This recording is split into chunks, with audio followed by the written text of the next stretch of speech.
Hello learners, slow and steady wins the race and the race towards acing GATE and ESE. I'm here to make sure you win it. If you are struggling with the concepts of civil engineering, then strengthening your basics and practicing all kinds of questions can help you ace it. Learn live with me and get unlimited practice for GATE and ESE. Let's crack it. Unacademy. Let's crack it. Hello to all so very good evening everyone. कैसे हैं सब लोग? I hope you are good and doing well. So my dear friend, my name is Abhishek Bharti and welcome you all to your own YouTube channel Unacademy GATE and ESE civil. मेरे दोस्त, आज का topic बड़ा important है क्योंकि आज हम discuss करेंगे regarding the master strategy to conquer 15 marks in geotechnical engineering. We all know geotechnical engineering एक बहुत इंपॉर्टेंट सब्जेक्ट माना जाता है. अगर आप गेट के लिए बात करते हो या आप किसी भी पीएसयूज के लिए बात करते हो, किसी भी स्टेट एग्जाम के लिए बात करते हो, या आपका मेन इंजीनियरिंग सर्विसेज के लिए बात करते हो, so it holds a major part, right? अब देखो, कोई भी सब्जेक्ट ऐसा नहीं होता कि आप बस रैंडम पढ़ रहे हो. आपको यह समझना पड़ता है कि वो सब्जेक्ट आपके लिए कितना इंपॉर्टेंट है, कैसे सवाल इससे पूछे जाते हैं, क्या हमको इस सब्जेक्ट में डीप नॉलेज का रिक्वायरमेंट है या नहीं है, हमको किन टॉपिक पे एक्स्ट्रा फोकस करना है थ्योरेटिकल पॉइंट ऑफ व्यू, और किन टॉपिक पे एक्स्ट्रा फोकस करना है न्यूमेरिकल पॉइंट ऑफ व्यू, कहां पे हमको एक्स्ट्रा क्वेश्चन ज्यादा देने. क्योंकि देखो, we all are preparing for competitive exam. हम सब एक कॉम्पिटिटिव एग्जाम की तैयारी कर रहे हैं, और जब हम एक कॉम्पिटिटिव एग्जाम की तैयारी करते हैं दोस्त, तो हमको एक बात ध्यान रखना है कि एग्जाम का नीड क्या है, एग्जाम का डिमांड क्या है आपसे. तो अगर आप ये डिमांड को समझते हैं तो आपके लिए एग्जाम क्रैक करना कोई बड़ी बात नहीं होती है. देखो, मैंने अक्सर देखा है बच्चे 250 घंटे 300 घंटे एक सब्जेक्ट पे बेफालतू का बर्बाद करते हैं. एट द एंड उनको ही नहीं पता होता है कि क्या इंपॉर्टेंट है, क्या इंपॉर्टेंट नहीं है, और जब उस सब्जेक्ट को रिवाइज करने की बात आती है तो उतना बड़ा कंटेंट देख के ही सब्जेक्ट से वो हार मान जाते हैं. तो इसी को ध्यान में रखते हुए इस सेशन को बनाया गया है कि आप समझिए कि क्या इंपॉर्टेंट और क्या इंपॉर्टेंट नहीं है, और कैसे आप जियोटेक्निकल इंजीनियरिंग में 15 मार्क्स, मैंने एक average value, it may be 14, it may be 13, year by year वो वैरी करता है. ठीक है. सो बिफोर दैट मैं कुछ अपने बारे में बता देता हूं. मेरा नाम है Abhishek Bhartiya, teaching the GATE and ESE since last 8 years. Just I will be completing 9 years in the month of June, right? Got GATE all India rank 136, qualified ESC pre and mains in 2015, got selected in RVNL, qualified via state exams, awarded as GATE ESC Iconic Educator of the Year in 2022, and taught more than 1 lakh aspirants if I take both online and offline.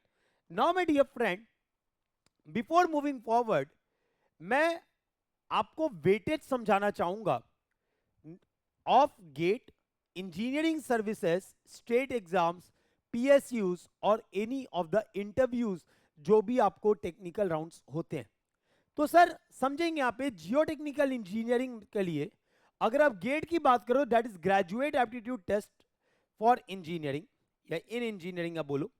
ठीक है. तो मेरे दोस्त, यहां पे क्या होता है, इट इज वेरी क्लियर. यहां पे आपको दिख रहा है 13 to 16 मार्क्स. ठीक है. It is 13 to 16 marks. अब ये एक रेंज लिया गया है depending on the pass data. तो मेरे दोस्त, अगर आप गेट 2024 की बात कर रहे हो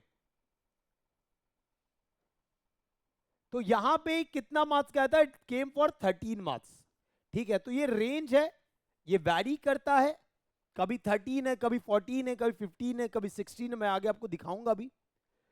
अगर आप इंजीनियरिंग सर्विसेज की बात कर रहे हो तो इन प्री पेपर ईएससी प्री में ये 28 से 30 मार्क्स का आता है. पर क्वेश्चन 2 मार्क्स का होता है. मतलब 14 to 15 क्वेश्चंस ईएससी प्री में आपको सिर्फ और सिर्फ जियोटेक से मिल सकता है. This is minimum my dear friend. It can be more, right?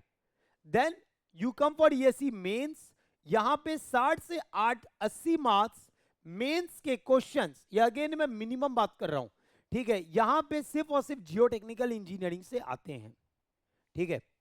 Coming to next state exam, 10% जो भी आपका टेक्निकल राउंड होता है, टेक्निकल पेपर होते हैं, उसका 10% वेटेज आपका जियो टेक्निकल इंजीनियरिंग का होता है, राइट। आप कोई भी इंटरव्यू लिखोगे, whatever interview are going to write, आपसे आपका favourite subject most of the time geotechnical engineering होता है।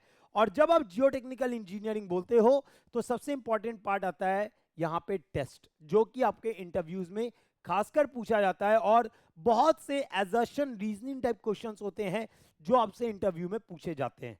सो my dear friend, it holds a very good weightage. आप किसी भी एग्जाम की तैयारी करो, you are preparing for state exam, you are preparing for engineering services, you are preparing for GATE, PSUs और any of the exam, आप हर जगह जियो टेक्निकल इंजीनियरिंग का अच्छा खासा वेटेज आपको देखने को मिलता है।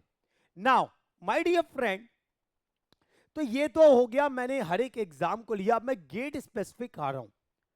कहने को तो ये सारे टॉपिक आपके लिए इंपॉर्टेंट हैं। देयर 15 चैप्टर्स, एक्चुअल बात करूं तो 16 चैप्टर है। गेट में ऑरिजिन ऑफ सॉइल आपके सिलेबस में नहीं है, ठीक है, but in GATE 2024 itself a question has been asked from origin of soil, ठीक है। तो आप उन सब बहकावों में मत आना कि सर सिलेबस में तो ये नहीं था लेकिन क्यों आ गया, आप वहां जाके सवाल नहीं कर पाओगे। Is it clear? So my dear friend, it's very clear. हम जब पढ़ाते हैं तो हम इंजीनियरिंग सर्विसेज को ध्यान में रख के पढ़ाते हैं, और पूरा कंटेंट इंजीनियरिंग सर्विसेज के लेवल का होता है, तो गेट के क्वेश्चंस तो आसानी से बन जाते हैं।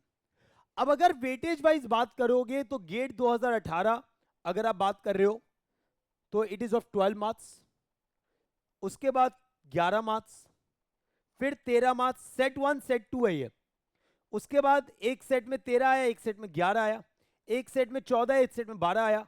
गेट 2023 में 16 नंबर का जियोटेक आ गया, बोथ मॉर्निंग एंड इवनिंग, ठीक है, जो कि आईटी कानपुर ने बनाया था।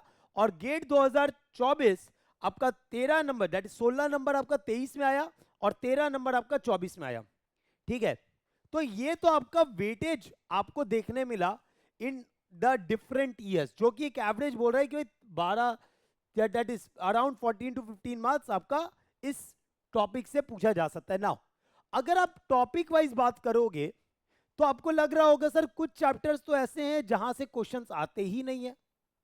आपको कुछ चैप्टर्स ऐसे दिख रहे होंगे सर जहां से क्वेश्चन आपको मिल ही नहीं रहे, इस साल भी सर सवाल नहीं आए हैं, तो सर क्या इन चैप्टर को छोड़ के जाना है? तो आंसर इज नो, आपको छोड़ के नहीं जाना है, आपको छोड़ के नहीं जाना है।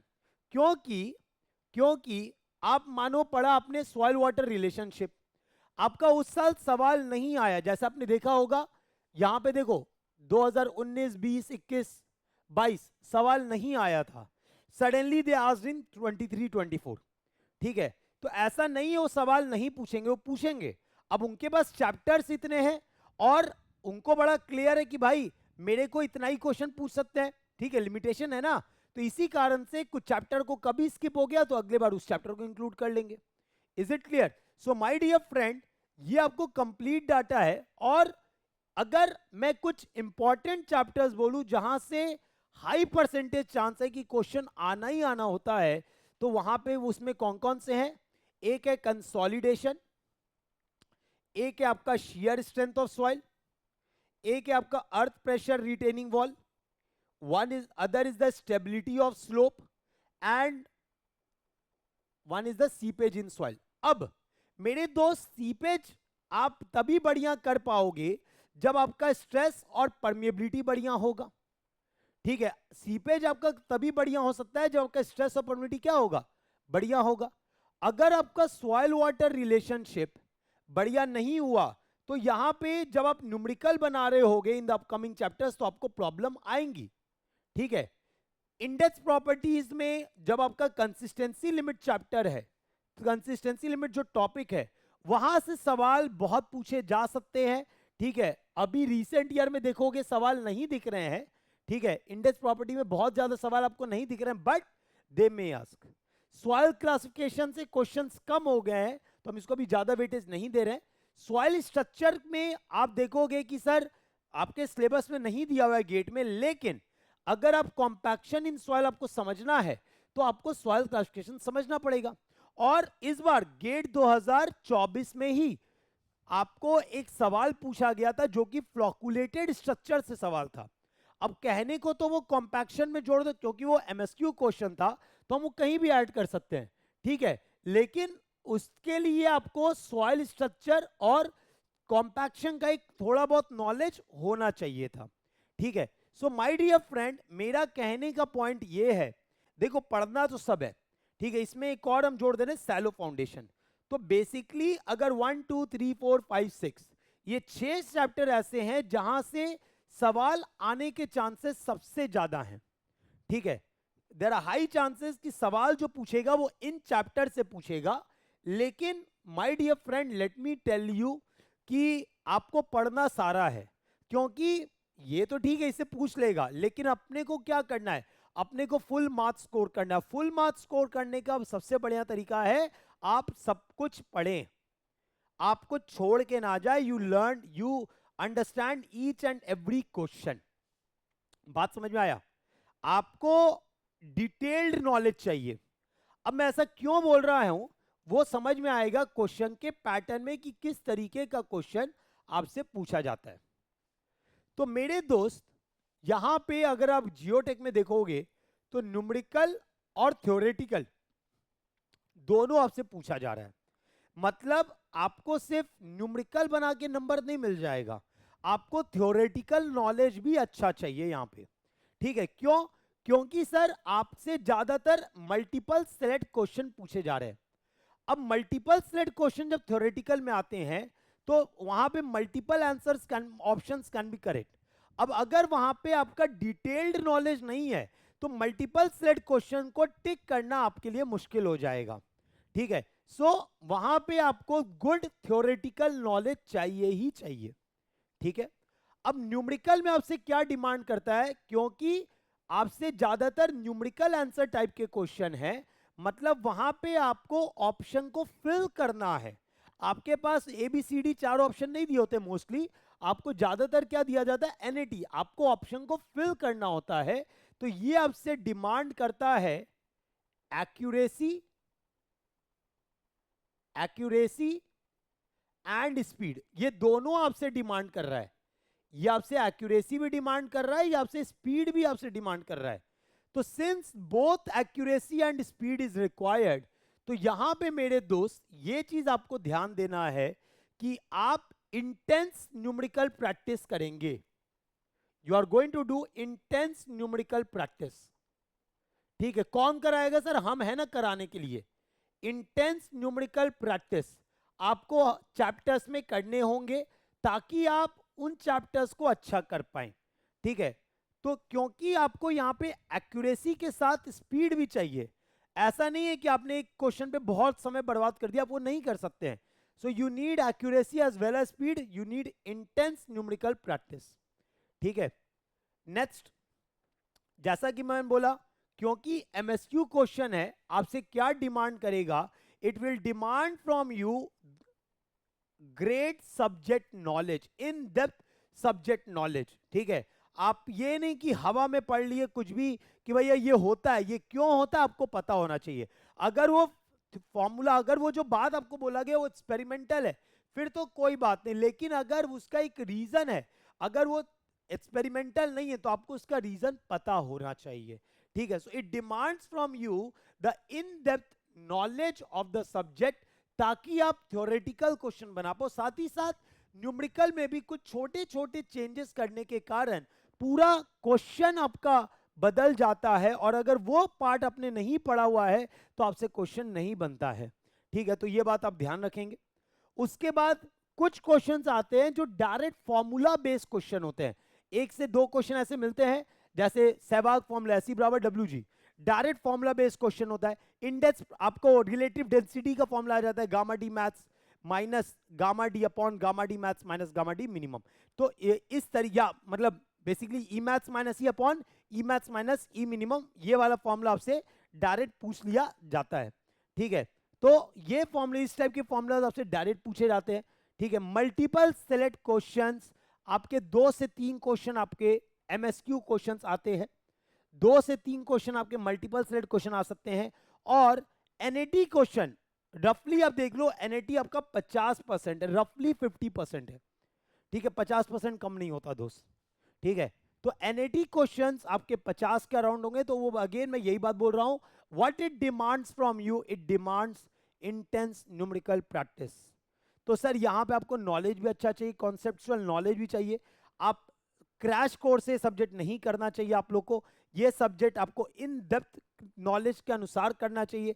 प्रैक्टिस यहाँ बहुत इंपॉर्टेंट है, जहां पे आप कैलकुलेशन भी कर रहे हो अच्छे तरीके से, एक्यूरेसी मेंटेन कर रहे हो, क्वेश्चन पढ़ने का तरीका आपको आना चाहिए, बड़े क्वेश्चन को छोटे करके ब्रेक करने का तरीका आना चाहिए, और क्वेश्चन पढ़ते पढ़ते उसका सॉल्यूशन आपको हिट करना चाहिए कि ये प्रोसेस करेंगे तो इस तरीके से बनेगा, ठीक है। और ये तभी आ सकता है जब आप इंटेंस न्यूमेरिकल प्रैक्टिस करते हैं और अच्छे क्वेश्चंस प्रैक्टिस करते हैं।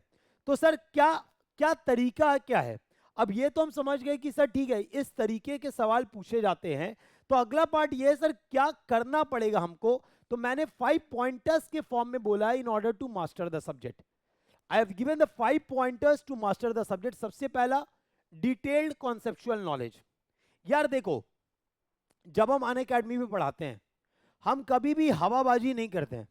हम ये नहीं बोलते ये हो गया, अगर वो एक्सपेरिमेंटल रिजल्ट तभी बोलते वो हो गया, ठीक है। लेकिन अगर कोई चीज प्रॉपर उसका रीजन है तो वो रीजन बताया जाता है, ताकि वो रीजन आप समझे, उसको अप्लाई करने की कोशिश करे इन द रियल वर्ल्ड, ठीक है। क्योंकि अगर आप चीजों को नहीं समझते हो, आप रटोगे अगर, तो आज तो आप समझ जाओगे, लेकिन वहां पे जब अप्लाई करने का टाइम आएगा आपको समझ में नहीं आएगा।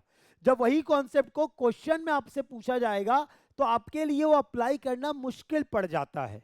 समझ में आया बात? तो इसी कारण से आपको डिटेल्ड नॉलेज चाहिए। और अगर आप अनअकैडमी पे प्लस की क्लासेस करते हैं या अनअकैडमी के टीचर से आपने पढ़ा है सब्जेक्ट, तो ये प्रॉब्लम तो कभी आपको आएगी नहीं, ठीक है। तो ये आपका पहला पार्ट हुआ। दूसरा, जैसा कि मैंने बोला, इंटेंस न्यूमेरिकल प्रैक्टिस। अब ये इंटेंस न्यूमेरिकल प्रैक्टिस में क्या है? आपके डीपीपीज है, डेली प्रैक्टिस प्रॉब्लम है, प्रीवियस ईयर क्वेश्चंस है, गेट, इंजीनियरिंग सर्विसेज, आईएएस, जो आपको लगाना है लगाओ, जितना टाइम आप पास अवेलेबल है। क्लास में जो हम क्वेश्चन कराते हैं वो बहुत इंपॉर्टेंट होते हैं, क्योंकि वो क्वेश्चंस आपका बेस क्रिएट करते हैं फॉर एनी क्वेश्चन सॉल्विंग, ठीक है। उसके बाद कुछ रेफरेंस न्यूमेरिकल बुक्स होते हैं, ठीक है। अब अलग अलग सब्जेक्ट के लिए अलग अलग रेफरेंस न्यूमेरिकल बुक होते हैं, तो जब आप क्लास में पढ़ोगे तो वहां पे हम आपको बताएंगे कि क्या रेफरेंस न्यूमेरिकल बुक है। साथ ही साथ शॉर्ट नोट्स। देखो, ये सब्जेक्ट बड़ा बड़ा है, सब्जेक्ट इज बिग, तो इसके शॉर्ट नोट्स बनाना बहुत जरूरी है। अब न्यूमेरिकल आपके शॉर्ट नोट्स में होने चाहिए, ताकि आप कभी भी उसको रिवाइज कर सको। उतना मोटा कॉपी आप हर समय कैरी नहीं कर सकते हो, तो शॉर्ट नोट्स आपके पास बनना है, शॉर्ट नोट्स आपको बनाना है इस सब्जेक्ट में। अब अगर आपको लगता है सर आप अपने जो नोट्स है उसी में आप अंडरलाइन करके हाईलाइट करके करें, वो भी कोई प्रॉब्लम नहीं, लेकिन कोई ऐसा फॉर्म होना चाहिए जहां पे आप चीजों को कम समय में रिवाइज कर पा रहे हैं। Then timely revision. एक बार सब्जेक्ट कंप्लीट हो गया, आपने न्यूमेरिकल प्रैक्टिस कर लिया, सब कुछ कर लिया, टाइमली रिवीजन। देखो, चीजें हमें भूलने की आदत होती है, तो अगर हम समय दर समय अगर उनको रिवाइज करते रहते हैं तो हम नहीं भूलते हैं कॉन्सेप्ट्स को, और हमें वो कॉन्सेप्ट्स नया नहीं लगेगा। लेकिन अगर तुम वो चीज 4 महीने बाद, जो मानो तुम अभी कंप्लीट हुआ है और 4 महीने बाद तुम उठाओगे कि अब इसको रिवाइज करते हैं, तो आपको लगेगा सब भूल चुके हैं, आपको कुछ नहीं आता है, ठीक है। तो समय दर समय एक साइक्लिक रिवीजन आपको करना है ऑफ द सब्जेक्ट। रिवीजन में आपको नोट्स भी बनाना है, इंपॉर्टेंट क्वेश्चंस जो आपने पहले आपसे प्रॉब्लम होता था, या जो क्वेश्चन की वैरायटी ज्यादा है, वो क्वेश्चन को आपको रिवाइज करना है, ठीक है। उसके बाद topic wise and subject wise test आपको ये देने हैं। अब ये मॉक की बात नहीं कर रहे, मॉक मतलब सारे सब्जेक्ट हो गए, ठीक है। हम बात कर रहे हैं टॉपिक वाइज। फॉर एग्जांपल, आपका सॉइल वाटर रिलेशनशिप पूरा हो गया, आप अनअकैडमी प्लस पे हो, आपके पास सब्जेक्ट टॉपिक वाइज टेस्ट होता है, आपने टॉपिक वाइज टेस्ट उठाया, उठा के सब्जेक्ट का टेस्ट दे दिया, ठीक है, टॉपिक का टेस्ट दे दिया। एक बार सारा सब्जेक्ट पूरा हो गया, आपने उठा के उसका सब्जेक्ट टेस्ट दे दिया। रिवाइज किया, सब्जेक्ट टेस्ट दे दिया। तो इस तरीके से आपको पता चलता है कि आप कहां एरर कर रहे हो। टेस्ट देते समय ये मत सोचना मेरा कितना नंबर आ रहा है, टेस्ट देते समय ये सोचना कि अगर हम एरर करेंगे तो यहां करेंगे, और ये एरर मेरे को समझाएगा कि मेरे को कितना अपने आप को सुधारना है, अपने कॉन्सेप्ट्स को कितना अच्छा करना है।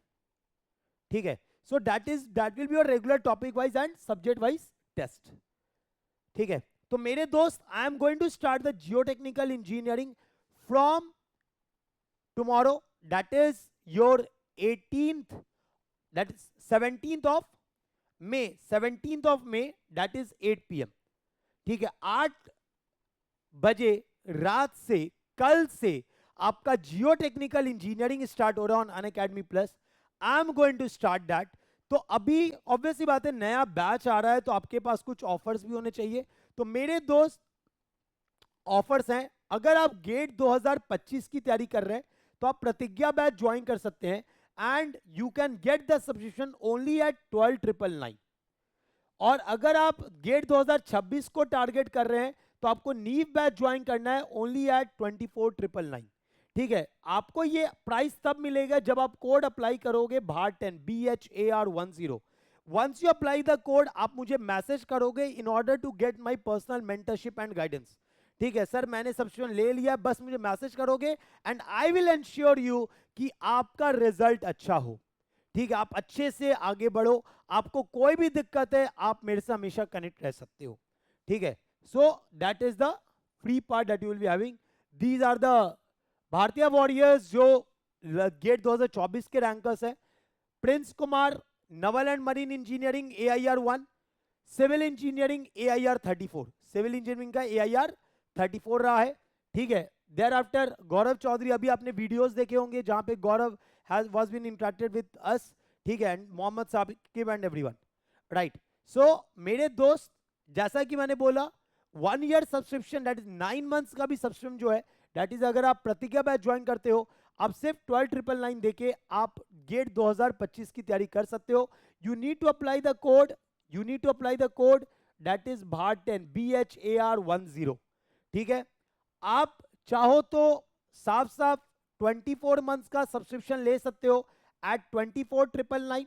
ठीक है, आपको कहीं भी सब्सक्रिप्शन लेना, आपको सिर्फ एक कोड लगाना है, दैट इज BHAR10। लिंक आपको डिस्क्रिप्शन में है if you want to enrol just now.